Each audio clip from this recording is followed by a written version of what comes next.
You want to find that drive and focus that has you locked in and on fire every single day? My book, The Mirror Motivation, will do it for you. I bought a copy for you. You take care of the shipping. The book is free. Click the link down there. I got you. DreAllDay.com. Dre Baldwin, DreAllDay.com. Who's the best player in the NBA right now? I'm going to tell you up front, then I'm going to give my reasoning. LeBron James is still the best player in the NBA. Yes, I'm recording this in August of 2019. LeBron James is still the best player in the NBA, and I'm going to explain why. So if we go back, let's say the last 10 years, you had Kobe and LeBron. Remember they had the puppets? Nike did the puppets, Kobe and LeBron, who was the better player. And LeBron's team kept not making it to the finals when he was still with the Cavs. Kobe won a couple championships in a row. Now at this time, Kobe winning these championships is 2009, 2010. LeBron was winning MVPs. So it was an argument, but it was basically down to those two guys. And that's where this whole thing started to get messed up, because the guys who was being argued as the best player wasn't even making it to the finals. And then the other guy who was close, he was winning the championship, but he had a better team around him. So then you had the team versus individual. So it was a big debate. Then LeBron goes to Miami, loses in the finals. Then they win 2 finals in a row. Now during that period, I think people pretty much agreed when LeBron won the 2 championships in Miami that he was the best player. Even when they lost to the Spurs his last year in Miami, I think people still said, all right, LeBron's pretty much the best player, right? KD won an MVP somewhere in there, but KD got his ass kicked by LeBron in the finals. So I don't think there was that much of a question. And LeBron had won two championships in a row. Then he won. I mean, he didn't win the championship, but he lost, but he was still the best player. Then he went to Cleveland. They went to the finals, but he had 2 All-Stars on his team, Kevin Love and Kyrie Irving. The Warriors beat them, but I don't think anyone thought anyone on the Warriors was the best player. The next year, Steph Curry was on fire, had that amazing year, won MVP unanimously. That 2016, and then the Cavs beat him in the finals. So the same thing happened again. You got this guy who's dominating individually. People were saying maybe Steph Curry is the best player in the NBA. I still didn't think that, even if they had beat the Cavs in 2016. Steph Curry, I didn't think Steph was the best player in the NBA. Steph's a great player, he wasn't the best. I still thought LeBron was the best, and the Cavs won the championships. I'm like, LeBron's the best, but Curry had the MVP. Next year, KD goes to the Warriors, and this screwed up everything, because now KD was, I think people agreed, was the second best player in the world at that point to LeBron. He hadn't won a championship yet. But then he joins the Warriors, who were already a great team, already a championship team, already a win away from another championship team. KD joins them, and then the Warriors killed the Cavs the next 2 years in the finals. And then some people tried to say, well, KD's the best player. Now, I think KD tried to, I don't know if he came out and said it, maybe he did, or tried to intimate that he was the best player because he had won the championship and outplayed LeBron and scored 35 points in the games and stuff like that. And I said, no, I can't give KD the best player simply because KD was already on a team that was very good. Now, there was one thing, KD was on a team that was trash. KD was on a very good team that went to the Western Conference Finals up 3-1. They lost, and then he went and joined the team that beat them, and then they won the next 2 championships. KD's a great player. I'm not taking anything away from KD's individual ability. I think KD is still one of the best players in the world. I don't know where to rank him right now because he's injured right now. But he's still one of the best players in the world. But I couldn't give him the number 1 spot during his Warriors tenure. Couldn't give it to him in OKC because he didn't win the championship.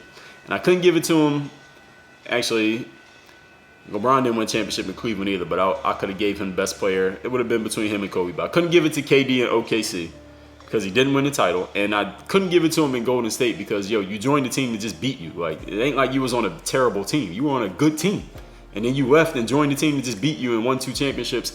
So it was kind of like he was along for the ride, but it's kind of like he wasn't, because I think he's better than everybody on the Warriors. Steph Curry's more valuable to the Warriors, but KD's a better player, is the way that I would put that. So I couldn't give it to KD during that period. Then what happened, that brings us to, that was the last 2 years. Now this year, LeBron goes to the Lakers. He gets injured, and the Lakers are not a very good team. I thought they would be better, but he got injured. And then when he came back, they just didn't have the fire, even though LeBron was supposed to be in playoff mode, and then they was losing games anyway. And then LeBron just bailed on the season. That's a whole different conversation. So I couldn't give it to LeBron after that.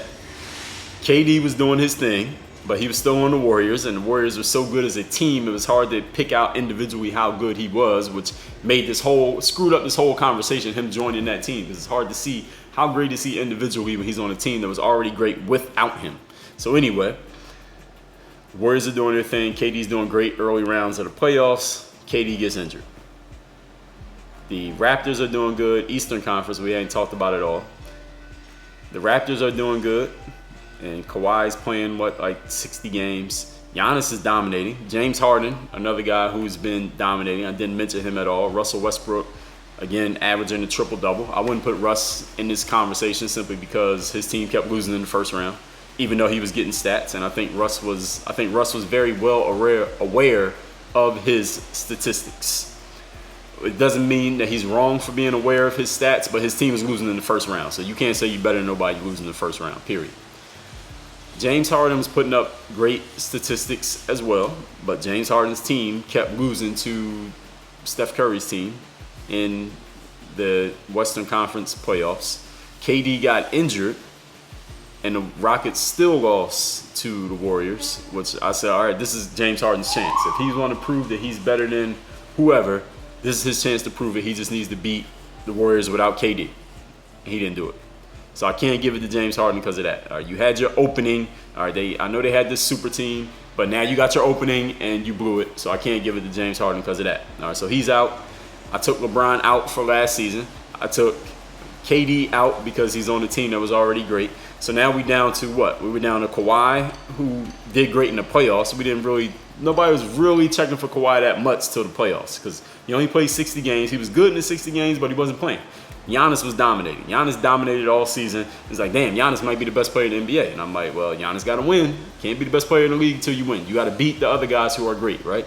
So they go against they beat the Celtics, beat the shit out of the Celtics in the playoffs. When people thought Boston might beat them because they won game one, killed them. And they went against the Raptors. It was Kawhi against Giannis. I'm like, all right, somebody's going to get canceled out here. And Kawhi started guarding Giannis, and Giannis cannot solve that problem. Kawhi outplayed him. Even though, again, I think the Raptors had a better team than the Bucks, but Kawhi outplayed Giannis. I got to give that to him. Even though I wanted to give it to Giannis, I couldn't because he got beat by another guy. So Kawhi took that. Then they went to the finals, and Kawhi was amazing, won MVP, finals MVP. They beat the Warriors without KD. So this whole thing got messed up all over again. So now people are saying Kawhi is the best player in the NBA. Here's my challenge with calling Kawhi the best player in the NBA. Kawhi was the best player in the playoffs. He was the best player in the finals. He was the finals MVP. He had the most control in free agency this past offseason. I think we can agree. Here's the only challenge with me giving him that spot is that he didn't do it for the whole season. And here's the thing. Some people say, well, I think even Kawhi said that the regular season doesn't matter. All that matters is the playoffs. I just want to be in my best shape for the playoffs to win championships, to get the Larry OB.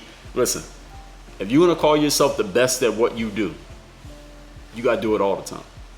Not just in the times that count, whatever you want to. I don't know if Kawhi actually said that or somebody said he said it or somebody just alluded to it. If you're the best basketball player in the NBA, here's how the NBA works. It's an 82-game regular season and there's whatever number of games in the playoffs. If you're the best player in the NBA, you got to be the best the whole time.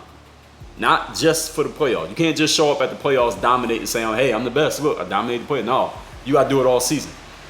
Maybe you won't play all 82. We know we got load management now, so maybe you'll play 70. But you got to play. You got to be available for most of the games. You can't be just sitting out games just because. Kawhi was sitting out games for rest. Now, if you was hurt, that's one thing. But you just sitting out just to sit out so you could be fresher for a later game, nah. I'm not saying it's wrong because he did it and he won the championship fair and square. But if you're going to call yourself the best, you got to do it every night. Every night. Not just when it's convenient. LeBron is the same thing. I think this year, and I'm not the first to say this, not the only to say it, that I think LeBron's going to come back with a vengeance this year. I hope he does because I'm a fan of LeBron. I still think he's the best player because he's the last one I saw do it every single night on a team that was not already great when he joined it and dominated. He's the last person I saw do it, which was in the 2018 season. KD was great, but he joined a team that was already great. Kawhi was great in the playoffs, but he didn't do it during the regular season. Giannis did it great during the regular season, but he got stopped by another guy who's in this conversation during the playoffs. Harden was great during the regular season, but he blew his chance to beat the Warriors, to dethrone the Warriors when KD was injured. That was his shot, and he fucking blew it. So those are the only guys I even put in the conversation right now, and I think LeBron's still the best player. So you tell me what you think. Do you think Kawhi can still be the best player even though he isn't doing it every night? Who knows what he's going to do this upcoming season. But if you're going to call yourself the best at anything, basketball or anything else, you got to do it every night, not just when it's convenient. Work on your game.